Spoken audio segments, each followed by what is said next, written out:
Senhora, e também minha mãe. Aqui eu tenho um volume que reúne todas as obras de São Luís Maria Grião de Montfort.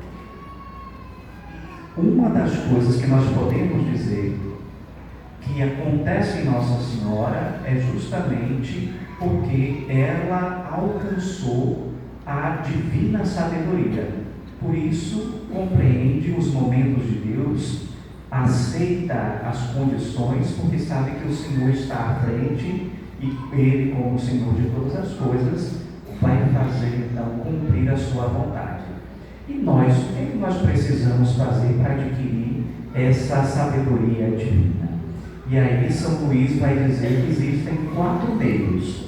Eu não vou aprofundar, mas só para elencar aqui, ele vai dizer que o primeiro meio é o desejo ardente. Quem não deseja alcançar a sabedoria, recebe? Se a sua vontade não estiver mobilizada para isso, o presente não vai chegar. Deus tem a disposição de entregar, mas eu preciso ter um desejo ardente. Então, quem tem um desejo ardente sobre alguma coisa, sabe mais ou menos como é que acontece. Quem quis estar aqui hoje, teve que enfrentar algumas coisas, né? E permanecer fiel no desejo de chegar aqui para renovar a aliança do amor. O segundo meio, ele vai dizer que é uma oração contínua. Então, quem não reza adquire sabedoria? Também não. Mas aí Nossa Senhora também nos ajuda e nos ensina a rezar como nós ouvíamos no Magnificat. Quando nós não temos palavras, podemos usar a palavra de Deus para rezar. Temos os salmos, outras passagens bíblicas que nos inspiram. O terceiro meio é a mortificação universal, que é a coisa que todo mundo foge. Seria mais ou menos o domínio das paixões desordenadas.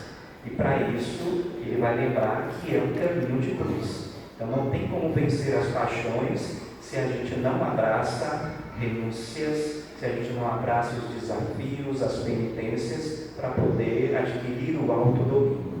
O quarto meio, então, ele vai apresentar que é uma verdadeira e eterna devoção à Santíssima Virgem.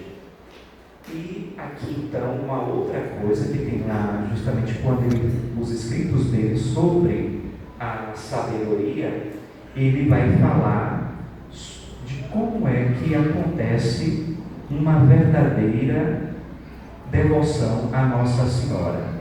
Eu vou ler, pedir a paciência de vocês, mas não é muito longo, para que a gente possa ter as palavras dele mesmo, sem que eu interfira a partir da minha interpretação. Ele vai dizer assim: se alguém porventura, desejando tornar-se devoto de Maria, viesse a perguntar-me em que consiste a verdadeira devoção a Maria, pois eu responderia em poucas palavras: consiste numa grande estima pelas suas grandezas, numa grande gratidão pelos seus benefícios, num grande zelo pela sua glória, numa invocação contínua de sua ajuda, numa dependência total da sua autoridade e numa firme e eterna confiança em sua bondade materna. Que quem já participa da mística de Chance, né, que a gente reza a oração da confiança, que traduz o que São Luís está dizendo aqui. Mas ele vai dizer, na sequência, o seguinte: é preciso ter cuidado com as falsas devoções à Santíssima Virgem. O demônio serve-se delas para enganar e levar à condenação muitas almas. Mas como? A gente quer ser devoto e pode ser enganado, né? Não me deterei a descrevê-las. Vou limitar-me a afirmar que a verdadeira devoção à Santíssima Virgem será sempre interior, sem hipocrisia e sem superstição, terna, sem indiferença e sem escrúpulos, perseverante, sem mudanças e nem infidelidades, e santa, sem presunção nem exageros. Se deverá também ter cuidado para não pertencer ao número dos devotos, os primeiros. Então, o que é que a gente deve fugir. Do que é que a gente deve fugir? De que categorias de devotos nós devemos fugir? Os primeiros, os hipócritas. A devoção destes está apenas nos lábios e no exterior. O segundo grupo, os críticos e escrupulosos.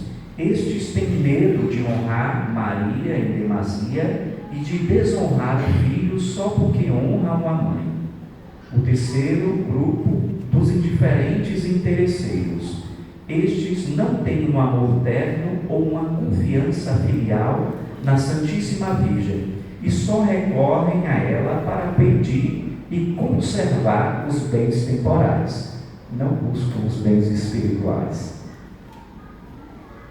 Depois nós temos o grupo dos inconstantes e superficiais, que são os devotos da Santíssima Virgem apenas por capricho próprio e a intervalos, afastando-se do seu serviço logo na primeira tentação. Tem gente, né, que começa com um certo afinco a servir no lugar, daqui a pouco, primeiro problema, contrariedade, não vou mais. Então vão estar servindo a Nossa Senhora. E por último, os presunçosos. Estes, sob a capa de algumas devoções exteriores, escondem um coração corrompido pelo pecado, julgam que, devido a essas devoções, não morrerão sem se confessarem e que se salvarão por mais pecados que cometam.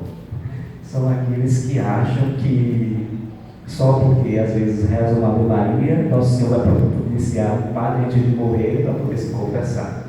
Então, se não tem empenho por abraçar o Evangelho e mudar de vida, né, a gente está sempre se entregando à misericórdia de Deus, mas precisa cuidar daquilo que é a nossa parte. Então, que contemplando a Assunção de Nossa Senhora, que não aconteceu por acaso, teve uma eleição, um chamado, mas houve também uma resposta corajosa, uma resposta que enfrenta desafios, como também deve ser a nossa resposta. E assim, amparados também pela intercessão da Virgem Mãe, consigamos nós vencer as tentações, mas sobretudo sermos verdadeiros devotos da Santíssima Virgem.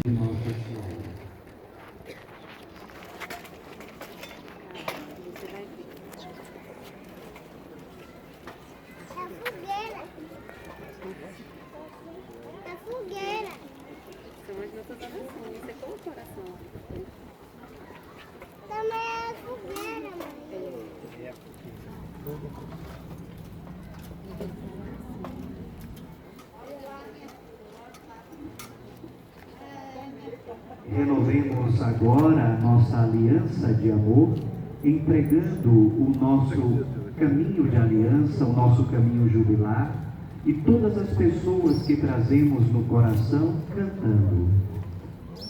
Oh, minha Senhora e também minha Mãe, eu me ofereço inteiramente tudo a vós, e em prova da minha devoção, eu hoje vos dou meu coração.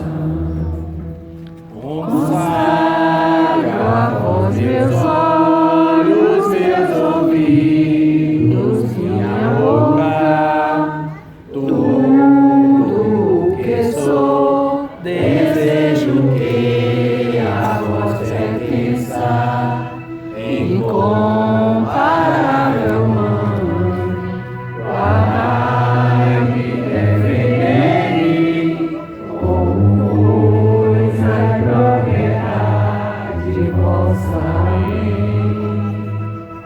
Como coisa e propriedade vossa. Mãe, Rainha, vencedora 3 vezes admirável de chances, Rogai por nós e abençoai as nossas famílias.